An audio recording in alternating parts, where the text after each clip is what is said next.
Hey guys, welcome back to my channel. And as you can see, my channel is going through somewhat of a little facelift. I am now Allison Alanna, and my content is going to be just as new as my name. Welcome to the first episode of Allitober Takeover 2021. And today's video is going to be about my birth. As you guys can see, I haven't posted a video in a couple of months, and there's a reason for that, and that's because I did have the baby and I've been extremely busy. But I did want to let you guys know what happened for weeks 39 and 40, the delivery, how things have been going. So this is going to be a jam-packed video all about how that stuff went and filling you in on everything that I did not update you on before. All right, so before I get into all of that, if you are new here, please go ahead and subscribe to my channel. Just by simply clicking the subscribe button. It costs you nothing at all. And please turn on your notification bell so that you can be the first to be notified when I do post new content. You do want to stick through with me this month because it is Allitober Takeover 2021. And I am going to be bringing you guys some hot and fresh content. So be sure that you are tuned in and subscribe so that you will not miss a thing, okay? So we're going to take it back a little bit, back in May, all right, when I was still pregnant and I was about 39 weeks. Because I think the last update that I had gave you all was at 38 weeks, if I'm not mistaken.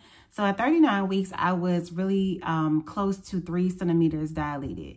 And my baby's heart rate was great. He was measuring at 39 inches like he was supposed to in my womb. I was weighing about 192.4 pounds. And the only crazy thing that really happened that week that kind of alarmed me was I was on the phone drinking, talking to a friend and drinking some water. And some kind of way while I was talking, you know, I choked on the water and I felt like this gush of fluid come down. And I'm like, did I just wet myself or was that my water breaking? Unfortunately, you know, sometimes during pregnancy, you might cough or when you are like throwing up, you might pee on yourself, which is just kind of how things go during that time period of your life. But I wasn't sure. I really wasn't sure because for me, I had never had my water to break on its own. Like any baby that I've ever had, I've always had to go into the hospital and get my water broken.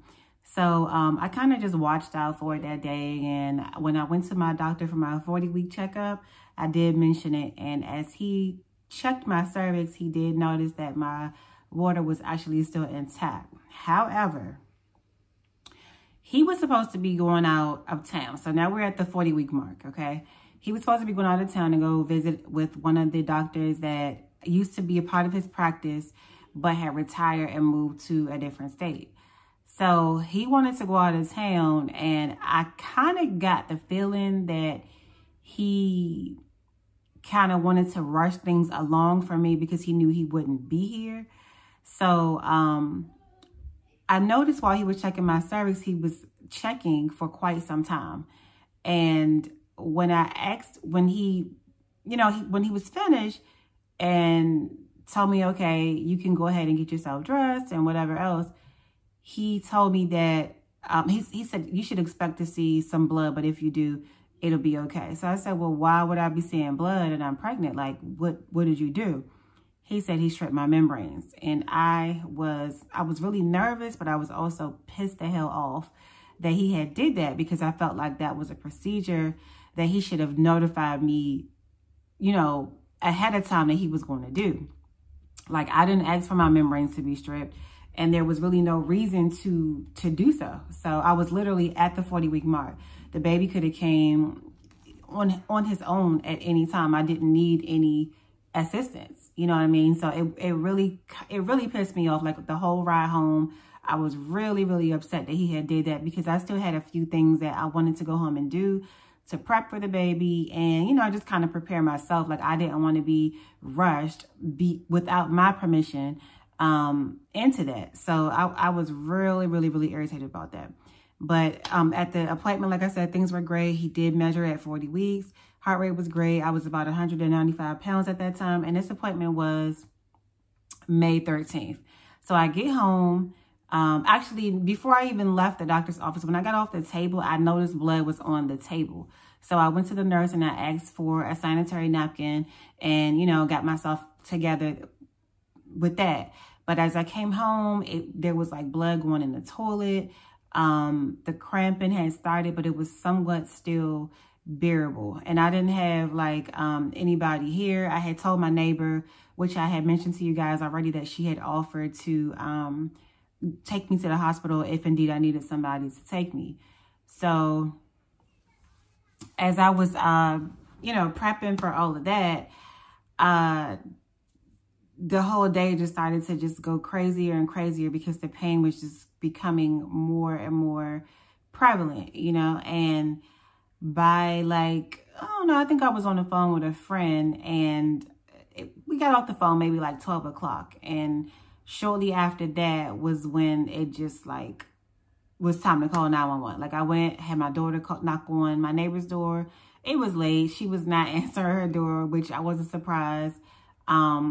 And I had nobody else that I could really rely on at that time to be there. So I just went on and called 911, and I went to the ambulance I went to the hospital in an ambulance that night.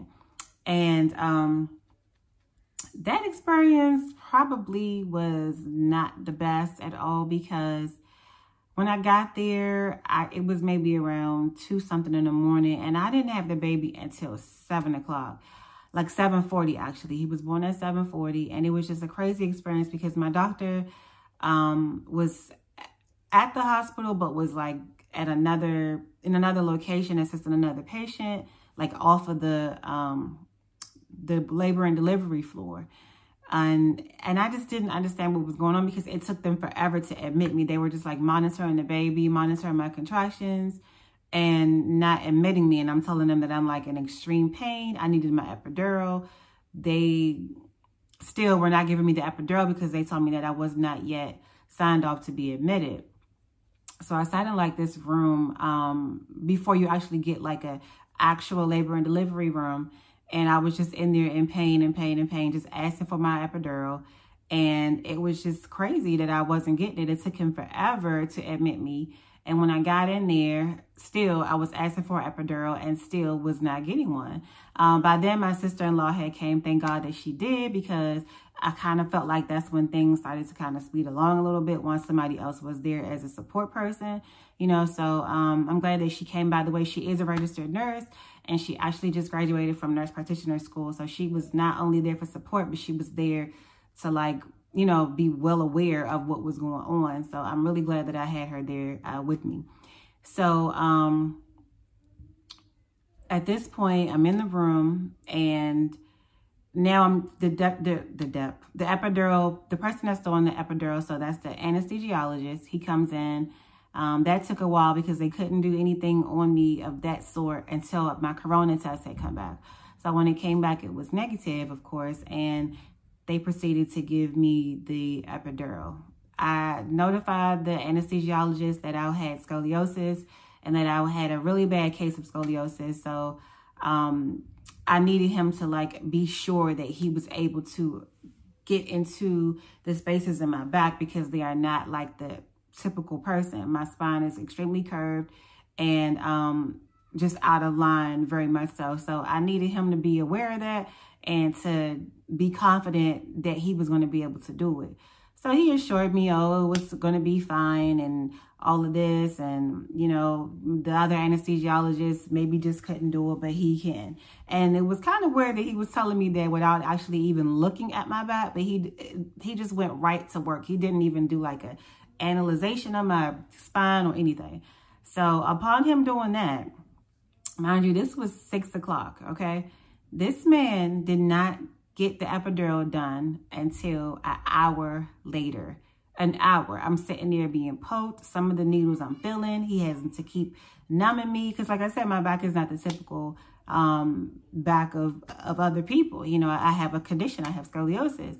So an hour I'm sitting there getting poked and in pain, and I'm having to go through the contractions. Like, he didn't even stop when I was having a contraction. I had an epidural one time before, and the guy told me, when you're having a contraction, stop, you know, let me know and I'll stop immediately so that you'll be able to move and do what you know, get yourself through the pain. He just kept going, and I'm having to like tell him, hey, look, you need to stop, because I need to be able to move while you're doing this, and I can't do it while you have the needle in my back. So again, it took a whole hour. I was so irritated by that, but I was just glad that it was done and over with so I could have some relief. And literally 40 minutes later, I had the baby.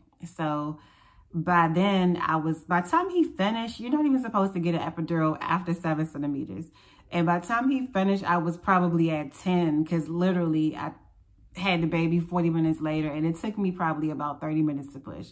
So it's crazy how it ended up going. But one thing I did love about my labor though was initially I wanted to have a midwife and a doula. I wanted a different experience this time. And though I didn't go with the doula, and my doctor was actually an OBGYN, because he was so busy, a midwife actually came in with a student that she was working with. And they did such a great job. She was really nice. She was really patient.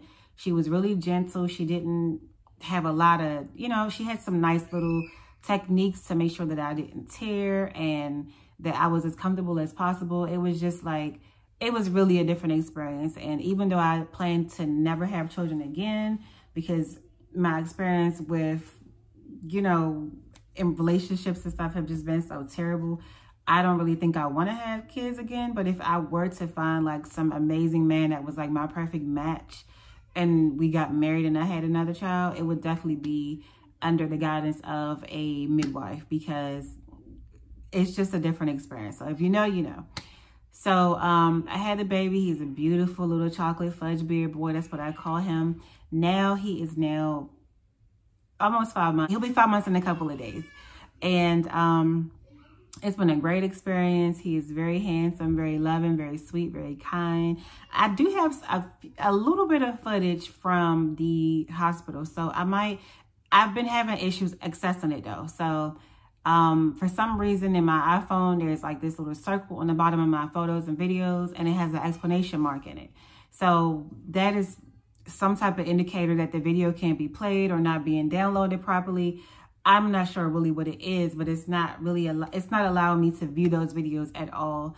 And I do have Google Photos on my phone as well, but I'm getting the same response from Google Photos. So if I can submit those photos and videos in, I will, because it wasn't a lot, because I was mostly doing a lot of it myself. And when my sister-in-law got there, she mostly did like pictures of the baby. She didn't like record the birth. So yeah, if I can, I will insert them somewhere along the end of this footage. But yes, that really concludes the story, my birth story, and the delivery of my baby. I'll tell you that his name is August, and he did weigh 8 pounds and 0.9 ounces, and he was born May 14th of this year. So I hope you guys did enjoy this story, and I hope you all are looking for some hot and spicy content, girls, because I am planning to really, really, really switch it up a bit. You know what I mean? Like, I want to do more fashion related videos, because some of you may know I did used to have an online boutique, and I'm really, really trying to get back in fashion and, beauty and things of that nature. A little less on the vlogging, but there will still be some vlogs. So be tuned in and get ready for Allitober Takeover 21. I will see you guys in the next video. Thanks. Bye.